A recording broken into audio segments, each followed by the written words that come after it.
കരയിൽ കാത്തിരുന്നവരുടെ കണ്ണീര് കണ്ടിട്ടെന്ന പോലെ കുത്തൊഴുക്ക് നിലച്ച് ഗംഗാവലിപ്പുഴ.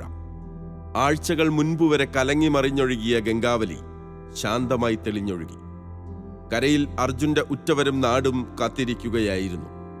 മണ്ണും ചേറും നിറഞ്ഞ ലോറിയുടെ അവശിഷ്ടങ്ങൾ പുഴയ്ക്ക് മുകളിലേക്ക് ഉയർന്നു വന്നു.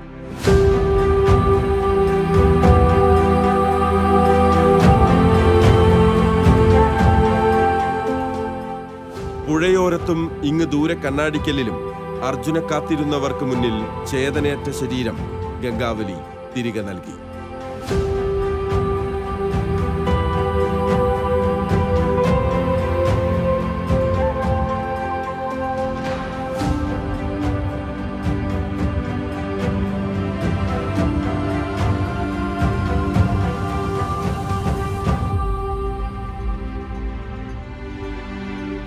എഴുപത്തിരണ്ട് ദിവസത്തെ കാത്തിരിപ്പ്, 72 ദിവസത്തെ ജീവിക്കുന്ന ഓർമ്മ.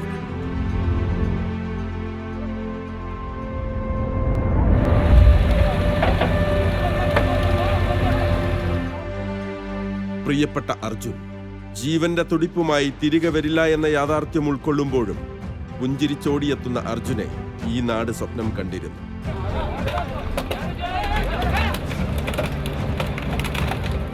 കണ്ണീരകലാത്ത ദിവസങ്ങൾ കോർത്തുവെച്ച് അച്ഛനും അമ്മയും ഭാര്യയും മകനും സഹോദരിയും സഹോദരനും എല്ലാവരും കാത്തിരിപ്പിലായി.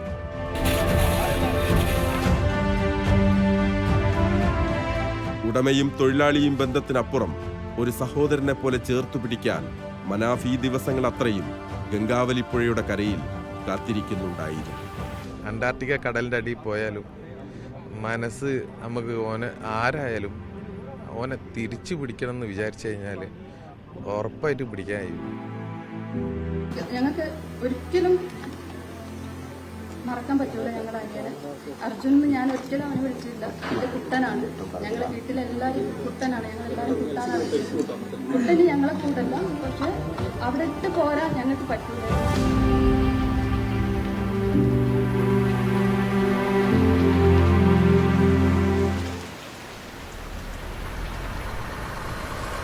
അന്ന് ജൂലൈ പകുതിയിൽ തുടർച്ചയായി 3 ദിവസം ഉത്തര കന്നഡ ജില്ലയിൽ മഴ കനത്തു പെയ്തു. ദേശീയപാത 66 ഷിരൂരിൽ ജൂലൈ 16 രാവിലെ 8:30 കുന്നിടിഞ്ഞു വീണത്. അതിശക്തമായ കാറ്റും മഴയുമുള്ള ദിവസം ഷിരൂരിലെ ഈ ദേശീയപാതയോരത്തെ കുന്ന് ഇടിഞ്ഞു താഴ്ന്നു. പാതയോരത്തുണ്ടായിരുന്ന ചായക്കടയും അതിനോട് ചേർന്ന് നിർത്തിയിട്ടിരുന്ന വാഹനങ്ങളും പുഴയിലേക്ക് ഒലിച്ചിറങ്ങി. ഇതിൻ്റെ ശക്തിയിൽ മറുകരയിലുണ്ടായിരുന്ന വീടുകൾ തകർന്നു വീണു. അപകടത്തിൽ 11 പേരെയാണ് കാണാതായത്. ഇതുവരെ 8 പേരെ കണ്ടെത്താനായി. 2 പേരെ ഇനിയും കണ്ടെത്താനുണ്ട്. ദേശീയപാതയോരത്തെ ചായക്കടയുടെ മുകളിലേക്കായിരുന്നു മണ്ണിടിച്ചിൽ. മറുവശം ഗംഗാവലിപ്പുഴയാണ്. മണ്ണിടിഞ്ഞ് മഴവെള്ളത്തോടൊപ്പം പുഴയിലേക്ക് ഒഴുകിപ്പോയ നിലയിലായിരുന്നു. ഈ ഒഴുക്കിൽ ആളുകൾ പെട്ടിട്ടുണ്ടെന്ന് സംശയമുണർന്നു. 5 പേരെ കാണാതായെന്ന് ആദ്യം പുറത്തു വന്ന വിവരം. സംഭവ ദിവസം ചായ കുടിക്കാനായ ആളുകൾ ഈ കടയിൽ ഉണ്ടായിരുന്നതായി അതുവഴി കടന്നുപോയ യാത്രക്കാരും സ്ഥിരീകരിച്ചു. അന്ന് തന്നെ തെരച്ചിൽ ആരംഭിച്ചു. 4 പേരുടെ മൃതദേഹം കണ്ടെത്തി. ജൂലൈ 17 അപകട സ്ഥലത്ത് തിരച്ചിൽ തുടർന്നു. ഒരു മൃതദേഹം കൂടി കണ്ടെത്തി. മരണം 5 റോഡരികിൽ ചായക്കട നടത്തി വന്ന ലക്ഷ്മൺ നായിക്, ഭാര്യ ശാന്തി, മകൻ റോഷൻ, മകൾ അവന്തിക, ഇവിടെയുണ്ടായിരുന്ന ടാങ്കർ ലോറിയുടെ ഡ്രൈവർ എന്നിവരുടെ മൃതദേഹങ്ങളാണ് 2 ദിവസങ്ങളായി നടന്ന തെരച്ചിലിൽ കണ്ടെത്തിയത്. ഇനിയും മണ്ണിനടിയിൽ ആളുകൾ കുടുങ്ങിക്കിടക്കുന്നുണ്ടെന്ന സംശയത്തിൽ തിരച്ചിൽ തുടർന്നു. ജൂലൈ 19 ഷിരൂരിലെ അപകടത്തിൽ കോഴിക്കോട് കണ്ണാടിക്കൽ സ്വദേശിയും ലോറി ഡ്രൈവറുമായ അർജുനും ഉൾപ്പെട്ടിട്ടുണ്ടെന്ന് ആദ്യ സംശയം. അർജുന്റെ ലോറിയിൽ നിന്നുള്ള GPS സിഗ്നൽ അവസാനമായി ലഭിച്ചത് അപകട സ്ഥലത്ത് നിന്നായിരുന്നു. അപകട ദിവസമാണ് അർജുൻ അവസാനമായി വിളിച്ചതെന്നും പിന്നീട് വിവരമില്ലെന്നും ബന്ധുക്കൾ ആദിയോടെ പറഞ്ഞു. ഇന്നലെ ഞാൻ വിളിച്ചപ്പോഴും ഫോൺ റിങ് ചെയ്തിരുന്നു, ഒരു 11 മണി സമയത്ത്. അപ്പോൾ ഞാൻ അതുവരെ പറഞ്ഞിട്ട് അവരാരും വിശ്വസിക്കുന്നില്ല. ഇത്രയും എല്ലാവരും വിളിക്കുമ്പോഴും സ്വിച്ച് ഓഫ് ആണ് കാണിക്കുന്നത്. അപ്പോൾ ഇന്ന് രാവിലെ വിളിച്ചപ്പോഴും ഞങ്ങൾ കസിൻ ബ്രദർ വിളിച്ചിരുന്നു രാവിലെ. അപ്പോഴും ഫോൺ ഫുൾ റിങ് അടിച്ചിട്ട് പിന്നെ സ്വിച്ച് ഓഫ് ആയി കാണിക്കുന്നത്. അപ്പോൾ റേഞ്ച് ഇങ്ങനെ വരുമ്പോൾ റിങ് ചെയ്യുന്നതായിരിക്കും. അർജുനെ കാണാതായ വാർത്ത കേരളത്തിലെ മാധ്യമങ്ങൾ ഇടതടവില്ലാതെ നൽകി. തെരച്ചിൽ 9ാം ദിവസവും തുടരുകയാണ്. മണ്ണ് മാന്തി യന്ത്രം തിരച്ചിൽ ഊർജിതമാക്കാൻ ജനപ്രതിനിധികളും ഇടപെട്ടു. ഇതിനിടയിൽ ശിരൂരിലെ അപകടത്തിൽ 10 പേരുടെ മൃതദേഹങ്ങൾ കണ്ടെത്തിയിരുന്നു. ദുരന്തത്തിന്റെ വ്യാപ്തി നമ്മൾ തിരിച്ചറിഞ്ഞു തുടങ്ങി. തുടക്കത്തിൽ കരയിലാണ് തെരച്ചിൽ കേന്ദ്രീകരിച്ചത്. അർജുനടക്കം 3 പേരെ കൂടി കണ്ടെത്താനുണ്ടെന്ന് അധികൃതർ വ്യക്തമാക്കി. റഡാർ അടക്കം എത്തിച്ചാണ് തെരച്ചിൽ തുടങ്ങിയത്. കേരളത്തിൽ നിന്നുള്ള രക്ഷാപ്രവർത്തകരും സംഭവ സ്ഥലത്തെത്തി. രക്ഷാപ്രവർത്തനത്തിന് സൈന്യമെത്തണമെന്ന് അർജുന്റെ കുടുംബത്തിന്റെ ആവശ്യം.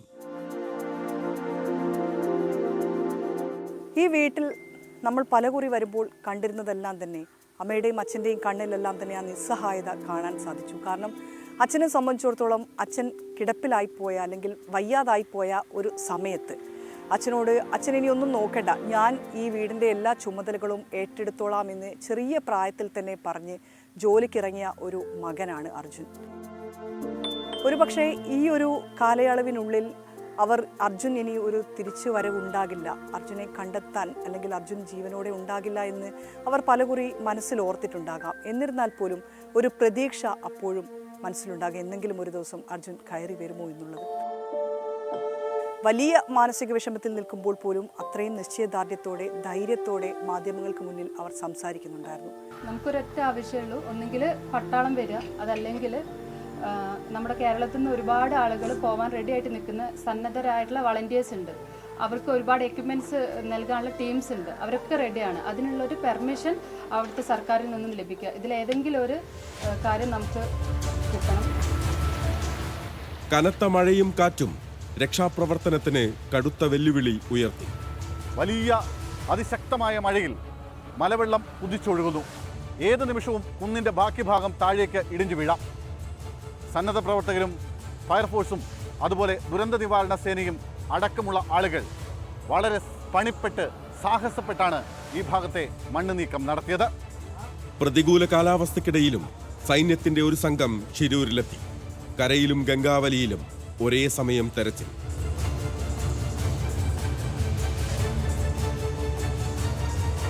കർണാടക ഗവൺമെൻറ്റിനോടും മുഖ്യമന്ത്രിയോടും ഡെപ്യൂട്ടി മുഖ്യമന്ത്രിയോട് എത്ര നന്ദി പറഞ്ഞാലും മതിയാകില്ല.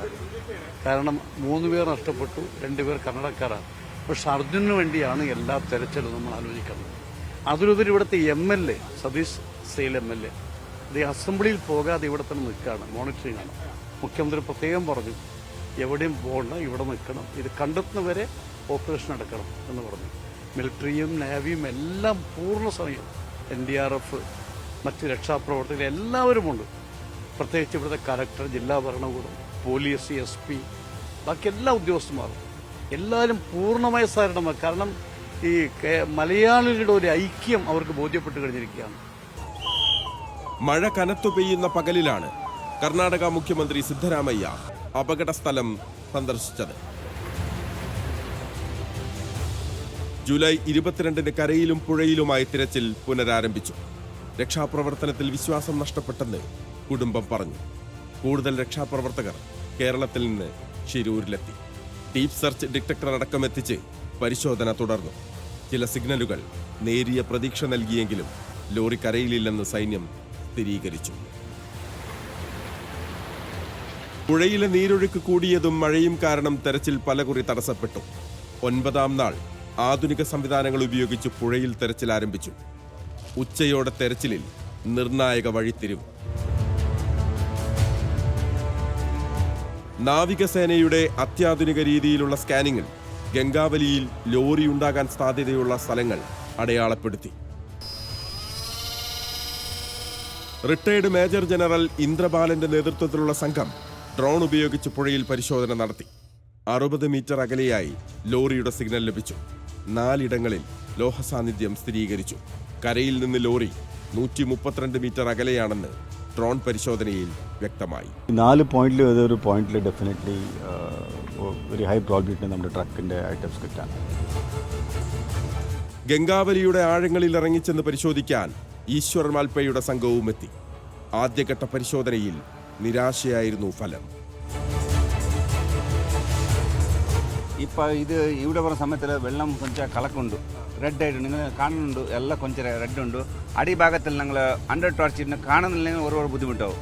നമ്മളിപ്പോൾ അടയാളമുണ്ട്, ഇപ്പോൾ കയറ് കിട്ടിയത് നിങ്ങൾ പ്ലോട്ടാക്കിയിട്ട് പോയിട്ടുണ്ട്. ആ പ്ലോട്ടിൽ പോയിട്ട് നമ്മൾ ഒരു നിങ്ങൾ നോക്കിയ ഒരു സ്ഥല കേന്ദ്രബിന്ദുവാക്കി ആ സ്ഥലത്ത് നിന്ന് പോയിട്ട് തരും.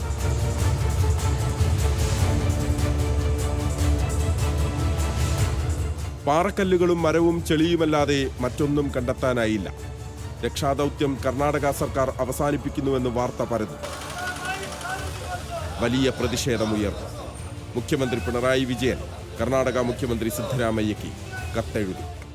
അർജുനെ കണ്ടെത്താനുള്ള ശ്രമങ്ങൾ തുടരുന്നതിനിടെ കേരളത്തിന് താങ്ങാവുന്നതിനുമപ്പുറം മുണ്ടക്കൈയിലും ചൂരൽമലയിലും ഉരുൾപൊട്ടൽ. മുഖ്യമന്ത്രി അർജുന്റെ വീട്ടിലെത്തി കുടുംബത്തെ ആശ്വസിപ്പിച്ചു. ഇപ്പം നമ്മളെപ്പോലെ തന്നെ ഒരുപാട് പേര് ഇപ്പം കേരളത്തിൽ ദുഃഖം അനുഭവിച്ച് നിൽക്കുന്നുണ്ട്. അപ്പം അവരെയൊക്കെ കാണുന്ന പോലെ തന്നെ CM നമ്മളെ അടുത്ത് വന്നു, ആശ്വാസം തന്നിട്ടുണ്ട്. പിന്നെ ഇവിടുന്ന് ചെയ്യാൻ പറ്റുന്ന മാക്സിമം ചെയ്യാമെന്നുള്ള ഉറപ്പ് തന്നിട്ടുണ്ട്. ഓഗസ്റ്റ് 13 ഈശ്വർ മാൽപേ നടത്തിയ തെരച്ചിലിൽ വീൽ ജാക്കി കണ്ടെത്തി. ഇത് അർജുൻ ഓടിച്ച ലോറിയുടേതാണെന്ന് ഉടമ മനാഫ് സ്ഥിരീകരിച്ചു. ടയർ പഞ്ചറായി കഴിഞ്ഞാൽ ഈ ജാക്കിയിലാണ് നമ്മൾ പൊന്തിക്കുക. ഇത് കണ്ടാൽ തന്നെ അറിയാം, ഇത് പുത്തൻ പുതിയ ജാക്കിയാണ്. പുതിയ ജാക്കിയല്ലേ? പുതിയ ജാക്കിയാണ്. സ്ഥിരീകരിക്കാനാവും. NDRFന്റെ സാന്നിധ്യത്തിൽ ഈശ്വർ മാൽപേ ഗംഗാവലിയിൽ തിരച്ചിലിനിറങ്ങി.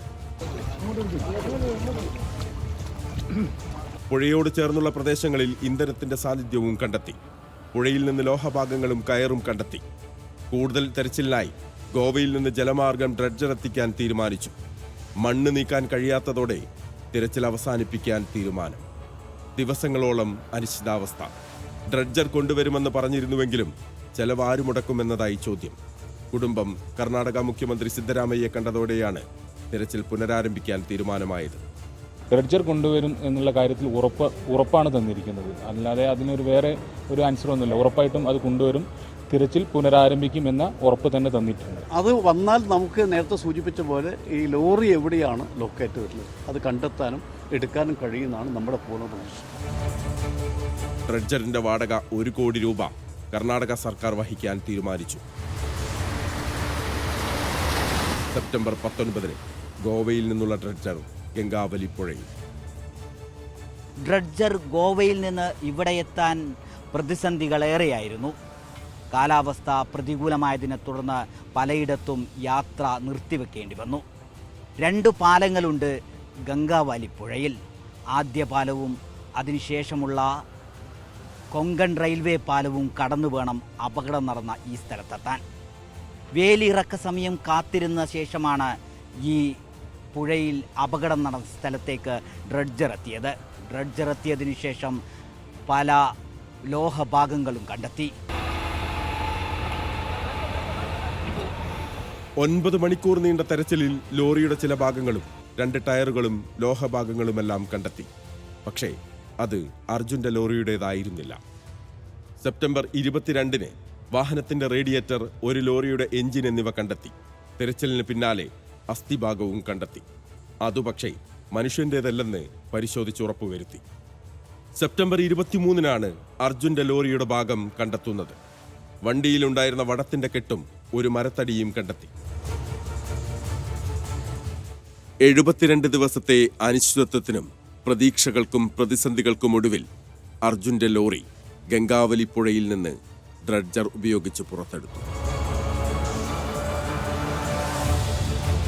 പ്രതീക്ഷയോടെ ആത്മവിശ്വാസത്തോടെ കാത്തുനിന്ന കുറേ മനുഷ്യർ, അവരുടെ നിശ്ചയദാർഢ്യം, അതിനൊടുവിലാണ് ഗംഗാവലി പുഴയുടെ ആഴങ്ങളിൽ നിന്ന് ലോറിയും അർജുൻ്റെ മൃതദേഹ ഭാഗങ്ങളും ലഭിക്കുന്നത്.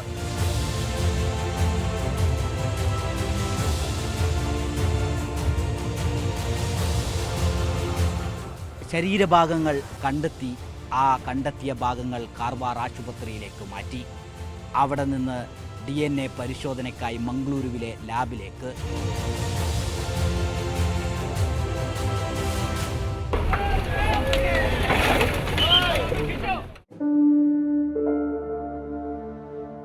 ഒരാൾ എവിടെയെന്നറിയാനുള്ള ഒരു 2.5 മാസത്തെ കാത്തിരിപ്പ് എന്ന് പറഞ്ഞാൽ അത് വലിയൊരു കാലയളവാണ്. അർജുൻ്റെ വീട്ടുകാരെ സംബന്ധിച്ചിടത്തോളം കണ്ണാടിക്കല്ലെ ഈ വീട്ടിൽ ജൂലൈ 16 മുതൽ അർജുൻ എവിടെയാണെന്നറിയാതെ അത്രയേറെ വിഷമത്തിലിരിക്കുകയായിരുന്നു വീട്ടുകാർ. അച്ഛനും അമ്മയും സഹോദരങ്ങളും അടങ്ങുന്ന കുടുംബത്തിൻ്റെ ഒരു ചുമതല വഹിച്ചിരുന്ന കുടുംബത്തിൻ്റെ നാഥൻ എന്ന് തന്നെ അർജുനെ പറയാം. അങ്ങനെയുള്ള അർജുൻ ജോലിക്ക് പോയി അവിടെ നിന്നും തിരികെ വരുന്നില്ല. മണ്ണിടിച്ചിലിൽ അർജുൻ്റെ ലോറി കാണാതാകുന്നു എന്ന് മനസ്സിലായ കുടുംബം തന്നെയാണ് അർജുനെ കണ്ടെത്താൻ തെരച്ചിൽ നടത്തണം, എന്ത് സംഭവിച്ചു എന്നറിയണമെന്ന് പറഞ്ഞത്.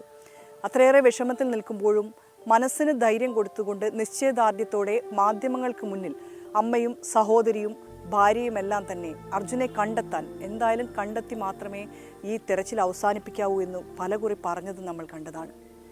ഒടുവിൽ അർജുനെ കണ്ടെത്തിയിരിക്കുന്നു. ഒരാൾ വരാതെ അല്ലെങ്കിൽ അയാളെ കാണാതെ എത്രയോ അനിശ്ചിതമായി നമ്മൾ കാത്തിരിക്കുക എന്ന് പറഞ്ഞാൽ അതൊരു വല്ലാത്ത വിഷമം ഉണ്ടാക്കുന്ന കാര്യമാണ്.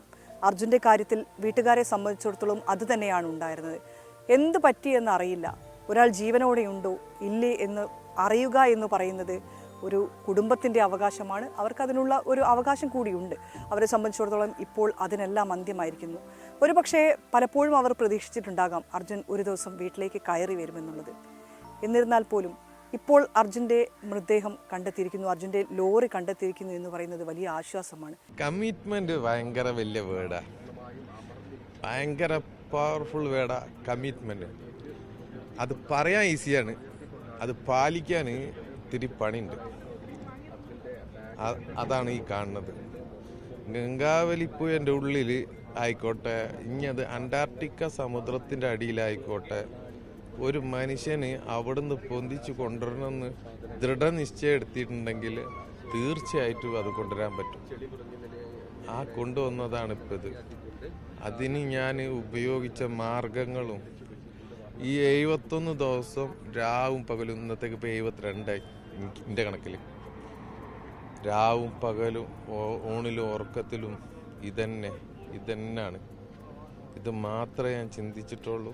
ഇത് മാത്രം. മക്കളെയും കച്ചവടവും ഒക്കെ മറന്നുപോയി. സത്യം പറയുകയാണെങ്കിൽ ഇന്നാരോ പിന്നിന്ന് ഒന്നിനും ഉറങ്ങാൻ സമ്മതിക്കില്ല.